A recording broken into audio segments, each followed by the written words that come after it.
पुसदच्या रस्त्यावर सापळा, अंधारात गोंधळ आणि पोलिसांची जबरदस्त कारवाई। 17 किलो गांजासह एक जण अटकेत तर एक फरार। पुढील तपास पुसद पोलीस करीत आहेत। 1 मे रोजी पुसद शहरात एक मोठी कारवाई उघडकीस आली।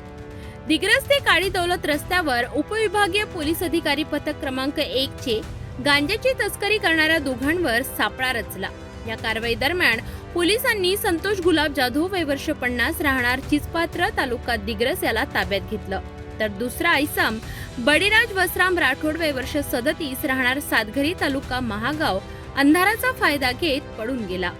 संशयितांच्या जवळील पोत्यामध्ये पोलिसांना तब्बल 17 किलो 300 ग्रॅम गांजा सापडला। त्याची किंमत सुमारे 4,32,000 रुपये असल्याचं सांगण्यात येते। यासोबतच 30,000ची मोटरसायकल आणि 5,000चा मोबाईल असा एकूण 4,67,000 रुपयांचा मुद्देमाल जप्त करण्यात आला। ही कार्यवाही पोलीस अधीक्षक कुमार चिंता, अपर पोलीस अधीक्षक पियुष जगताप यांच्या मार्गदर्शनाखाली सहाय्यक पोलीस निरीक्षक सुरेंद्र राऊत यांच्या नेतृत्वात करण्यात आली। यामध्ये आरसीबी पथक क्रमांक 1 चे प्रमुख अभिजित सांगडे यांचा महत्त्वाचा सहभाग होता। बडीराम राठोडच्या शोधासाठी स्वतंत्र पथक तयार करण्यात आलं असून या प्रकरणी पुसद ग्रामीण पोलीस ठाण्यात एनडीपीएस कायद्यानुसार गुन्हा दाखल करण्यात आला आहे।